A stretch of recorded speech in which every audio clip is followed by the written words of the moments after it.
You heard the saying, it's been around since the American Revolution. A man's works from sun to sun. How is it finished? What's the second line? A woman's work is never done. You heard that? First time I heard of it, I had no problems with it because I grew up watching my mother work. Like my father, she worked outside the home, but she also worked inside the home. She believed in having a nice house, so she painted it every year. 1 year inside, next year outside. I hated it. We put so much paint on this old Victorian that pretty soon the fine details on the woodwork was getting covered up with paint.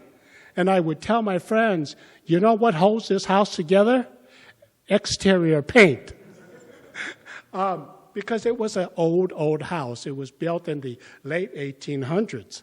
And so, this was what was keeping it together.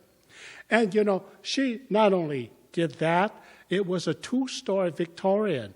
And so to paint the upstairs, she went out and bought a 24-foot extension ladder. And I was only an upper elementary and middle school kid. And I didn't want to go up there. So guess who went up there to paint the second story? Okay? So sometimes she would decide, this is too much work to take care of a garden. So you know what she did? She went out there and she got rid of all the bushes and the shrubbery. And you know what she used? The Chinese cleaver we used to cut our chicken. I would be appalled. Mom, you're supposed to use something better than this. She would clean it off, and next thing you know, she's back in the kitchen chopping chicken. One day, came home, and we had all these lovely ferns underneath the stairway to the second floor. And I liked them. But she decided even ferns were too much trouble. So you know what she did? Somehow she found out how to mix cement. Jerry, my mom learned how to mix cement. All right? And so come home and she's got this whole pile of sand and rocks, a couple of packages of cement, and she's making concrete. Chinese, right? We don't want a lawn. We're just going to concrete it over and paint it green. Anyway, that's the kind of stuff she did. But I remember looking back, she was one tired lady. So sometimes she would come back and she'd be so tired. You know what she'd ask me to do? She'd say, give me a massage. Now imagine asking your 10 or 11-year-old kid to give you a massage. I didn't know how to give a massage. So she says, just pound on my back. So I would take my little fist and I would pound her back, go up and down the spine, cover both shoulders, and just try to do that for her. And I wasn't that strong. I didn't have that much stamina. But, she said she felt better because of it. Well, eventually, I found, was having to take a shot of Chinese whiskey every night just before she went to bed. Because her mind was always in fourth gear overdrive. She was always thinking ahead. She was always planning. She was always thinking through projects and possibilities. And so she was so hyperactive that, she couldn't even go to sleep. She was the definition of the woman who did too much. You heard that expression? There's all kinds of books on it. There's all kinds of seminars. And recently, I saw a book that was written by a famous Christian author. Her name is Denise George. And her title was How to Have a Merry Heart in a Martha Home. Okay? How to find that balance to be able to rest and to enjoy God and to nourish your spiritual life. Have a nice home, but not go crazy over it. And she talks about 14 ways to find rest. One of the ways that I like is learn contentment, right? Because a lot of us, we don't get rest because we're never content.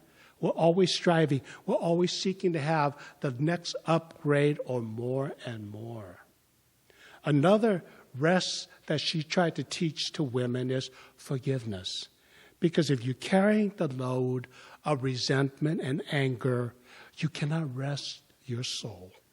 So it's a great little book. And today's passage that I wanted to share is from, let me get it and read it to you. Exodus 31:17. I'm really abbreviating my message. This is what it says. It is a sign forever between me, meaning God, and the people of Israel, that in the 6 days the Lord made heaven and earth, and on the 7th day he rested and was refreshed. We need to learn, and God set the example, to remember to rest and be refreshed. Ladies, follow God's example in teaching. Jesus, when he walked through Samaria, he was tired, it said. And what did he do? He came up against the well and he rested. And he let his other 12 go and get some Kentucky Fried Chicken for him. Okay? No, churches, Christian fried chicken. Okay? God says rest. Jesus rested. And we need, for our moms and our ladies, to learn to rest and be refreshed. And in the resting, God didn't need it because he was tired. What he did when he rested was he looked back over what he had done and he took satisfaction in it. You know, that's one of the ways to be content. We look back on the work of our hand, in the efforts and all the errands we ran, all the details we remembered, and we say, I did a nice job. You know, and you just kind of pat yourself on the back, and you take satisfaction in it, and you rest. And so that's my encouragement to the moms today. Learn not just to do a lot, but learn also to balance it with rest. Now, instead of speaking, I'm going to give you, ladies, a chance to rest. And one of the best ways to rest is through music. And so I'd like you to welcome our brother Calvin Joe, an old friend. You can see him on YouTube. He's been singing since the late 70s. No, late 60s? I won't tell you how old he is. Anyway. Exposing my age. He has a wonderful voice, very, very soothing, and it'll remind you of a very famous singer, except that that famous singer no longer has his voice, but Calvin still has that voice.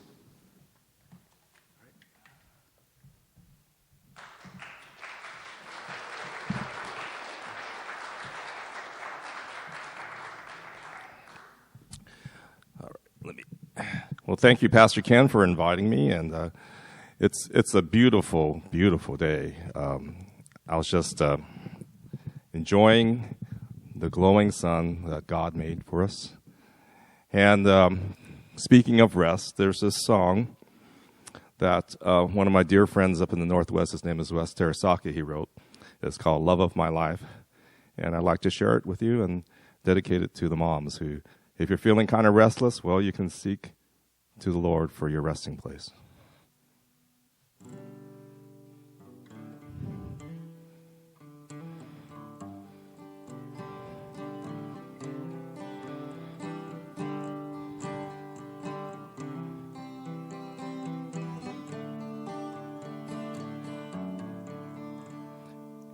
In you I found my resting place,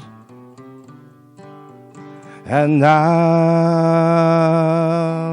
I'm coming home to you. I give my everything. Love is perfected in you. You are love of my life. You are joy evermore. Every moment with you, there's a song in the air. We are birds traveling on in the joy of your Son. Evermore encircling you in love.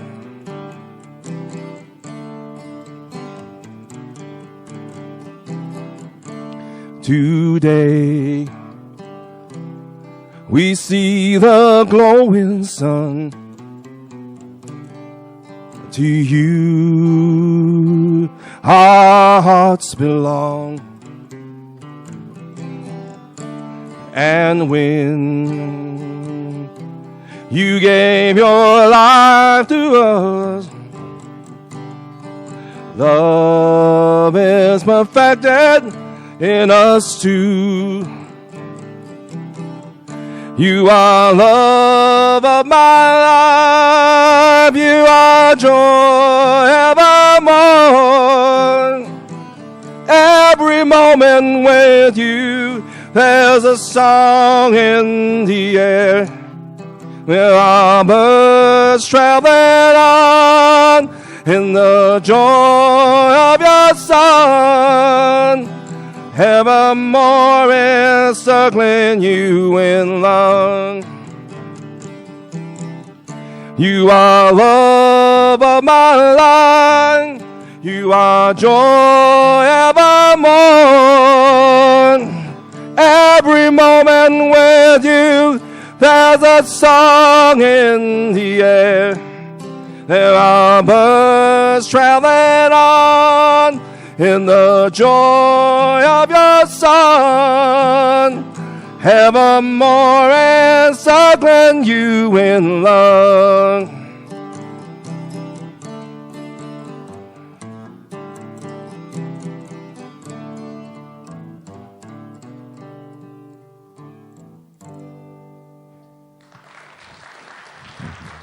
Thank you. I have another dear friend. He's a songwriter out in Los Angeles. His name is Bill Watanabe. And he wrote this beautiful song. It's actually called Love Song. I call it Little Words. But there's this one lyric in there that always gets to me. There's a lyric where it talks about having someone embracing you. And I always think about the picture, the artist's picture of a mother embracing her child. And there is no better picture or reflection of God's love than that picture to me when I see a mother cradling her child in her arms. So this one's called Love Song, but I call it Little Words.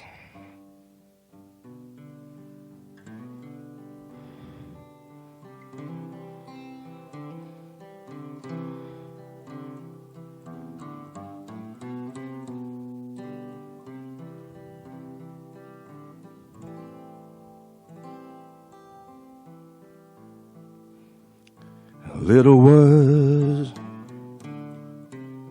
just to tell you I love you. I forget sometimes that you want to hear them too. Take my time just to let you know that I happy to be near and to tell you how I feel. Let you know my love is real, and gonna stay. Everywhere I would go, the pain was there. I just had to come, make it straight again with you. We'll wait for something new and start again. You didn't turn away, your arms gave an embrace. Love I could not repay. Yes, a love that comes. Yes, a love that comes from grace.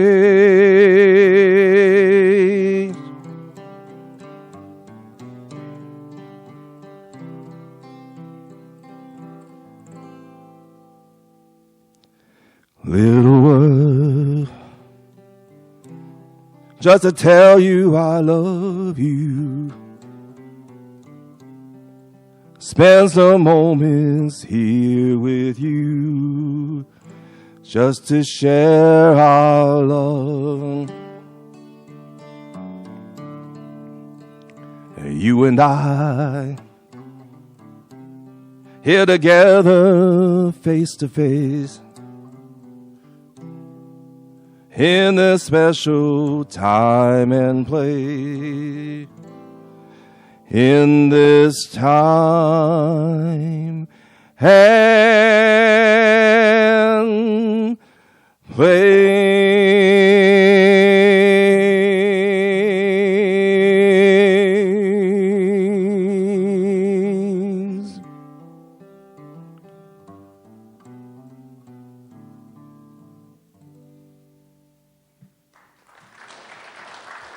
Thank you. So I'll do one more song. This one's written by a Nashville songwriter. His name is Mike Reed and Alan Shamlin. And I've always loved this song. I've heard this saxophonist, his name is Kurt Whalen. And that was the first time I heard this song. And then later on I heard Brother Iz, the Hawaiian ukulele player, sing it. So I'm not quite as big as Brother Iz, but I'd like to share this song. It's called In This Life, all right?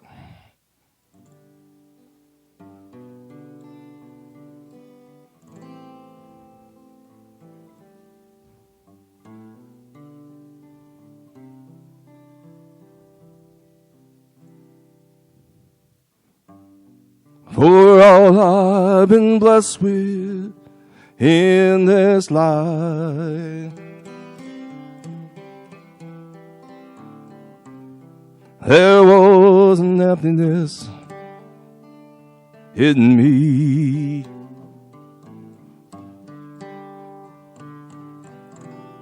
I was in prison by the power of God. One honest touch, you set me free. Let the world stop turning. Let the sun stop burning. Let them tell me there's a word going through.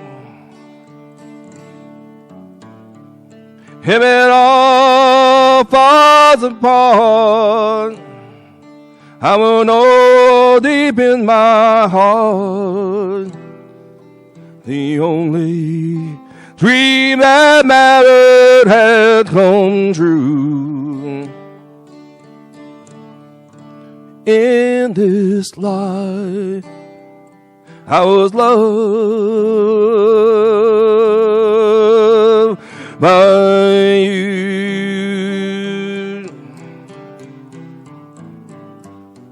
for every mountain I have climbed,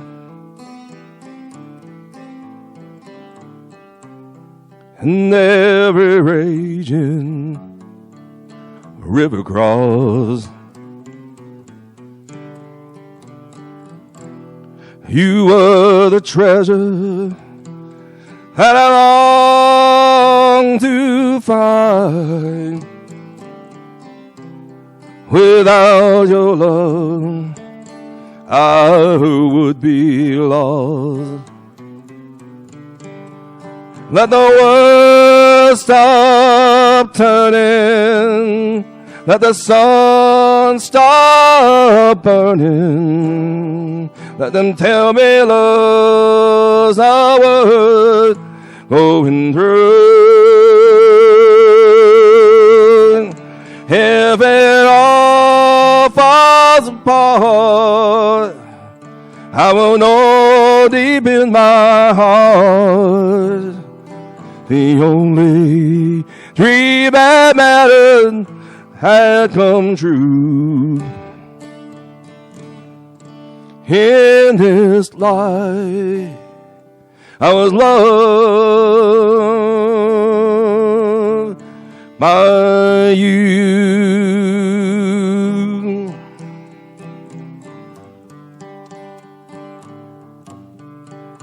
Because of you, Lord, I will live forever and forever. I'll be loving you.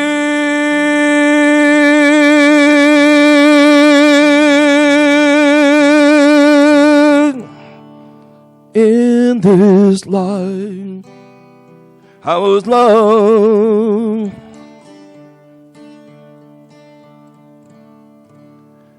by you.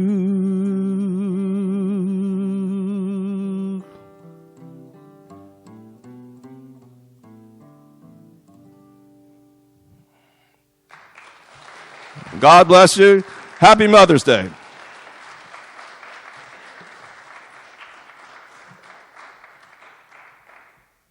Well, there was a time when the apostles were dead tired, emotionally, physically, every way possible. And you read about it in the last chapter of John. And when they were in so much distress and fatigue, you know what Jesus did? He prepared a beach barbecue for them. He cooked some fish, and he says, come, eat. That's what we did today for our moms. Some of you might still have to cook today, okay? Because a woman's work is what? Never done. But I learned a secret. When all the restaurants are overbooked, you know where you can always find space? Chinese restaurants. Anyway, we're going to have dessert now. We're going to have the children come on in.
stand up. Look.